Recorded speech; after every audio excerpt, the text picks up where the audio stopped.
എന്താണ് മാനസിക രോഗം? ദേഷ്യം മാനസിക രോഗമാണ്. ദേഷ്യം വരാത്ത ആരെങ്കിലും ഇവിടെ ഉണ്ടോ?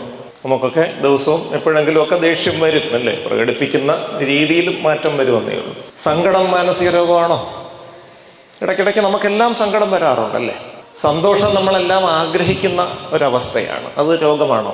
പക്ഷെ ഒരു വ്യക്തിക്ക് ദേഷ്യം വരുന്നു, ദേഷ്യം വന്നാൽ അടുത്തിരിക്കുന്ന ആളുടെ തല അടിച്ച് പൊട്ടിച്ചാലേ അയാളുടെ ദേഷ്യം മാറുന്നുള്ളൂ, എങ്കിലോ കുറച്ച് പ്രശ്നമാണ്.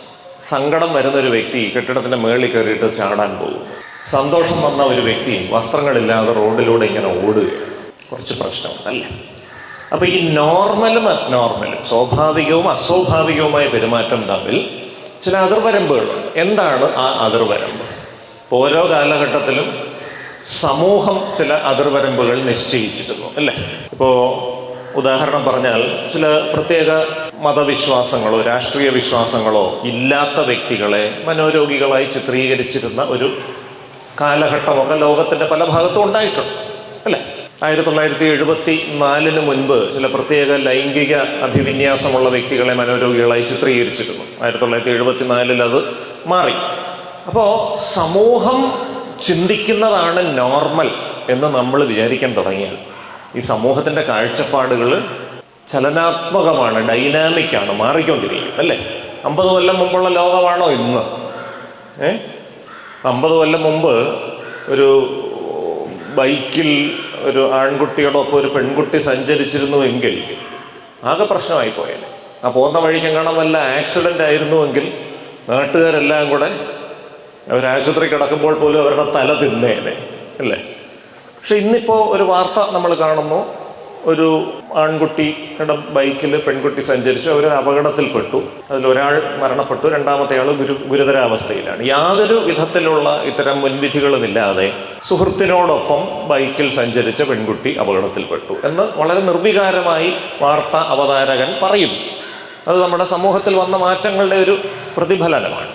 അപ്പൊ ഈ മാനസിക രോഗം എന്ന് പറയുന്നതിന് കുറച്ചുകൂടെ ഒബ്ജക്റ്റീവായിട്ടുള്ള, വസ്തുനിഷ്ഠമായ, മറ്റുള്ളവർക്ക് പുറത്തു നിന്ന് കണ്ടാൽ പോലും മനസ്സിലാക്കാൻ പറ്റുന്ന ഒരു നിർവചനം വേണം എന്നുള്ള ഒരു ചിന്തയിൽ നിന്നാണ് ലോകാരോഗ്യ സംഘടന ഒരു വാചകം പറഞ്ഞിരിക്കുന്നത്.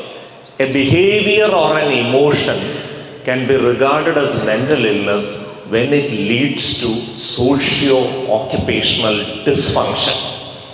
ഒരു വൈകാരിക പ്രകടനമോ ഒരു പെരുമാറ്റമോ മനോരോഗം എന്ന് നമുക്ക് വിശേഷിപ്പിക്കാൻ പറ്റുന്നത് അത് ആ വ്യക്തിയുടെ സാമൂഹിക ജീവിതത്തെയോ തൊഴിൽ ചെയ്ത് ജീവിക്കാനുള്ള കഴിവിനെയോ ദോഷകരമായി ബാധിക്കുമ്പോഴാണ്. മനസ്സിലാവുന്നുണ്ടോ? ഒരു വ്യക്തിയുടെ ജീവിത പങ്കാളി പറയുന്നത്, എനിക്ക് ഇയാളുടെ കൂടെ ജീവിക്കാൻ പേടിയാണ്, ഇയാൾ അർദ്ധരാത്രിയിൽ എന്നെ തട്ടിക്കളയുമെന്ന് ഞാൻ ഭയപ്പെടുന്നു. അദ്ദേഹത്തിന്റെ കൂടെ ജോലി ചെയ്യുന്നവർ പറയുന്നത്, ഇയാൾ ഏത് സമയത്ത് എങ്ങനെ പെരുമാറും എന്ന് പ്രവചിക്കാൻ പറ്റില്ല, ഞങ്ങൾക്ക് ഭയമാണ് ഇദ്ദേഹത്തോട് സഹകരിക്കാൻ.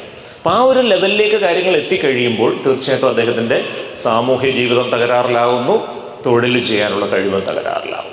അപ്പോൾ ഒരു വ്യക്തിക്ക് സ്വന്തം കാര്യം നോക്കാൻ കഴിയാത്ത അവസ്ഥയിലേക്ക്, ആരോഗ്യകരമായ സാമൂഹ്യ ബന്ധങ്ങൾ നിലനിർത്താൻ കഴിയാത്തൊരവസ്ഥയിലേക്ക് അയാളുടെ പെരുമാറ്റം അയാളെ കൊണ്ട് എന്ന് എത്തിക്കുമ്പോഴാണ് ആ അവസ്ഥയ്ക്കാണ് മാനസിക രോഗം അല്ലെങ്കിൽ മാനസിക അനാരോഗ്യം എന്ന് പറയുന്നത്.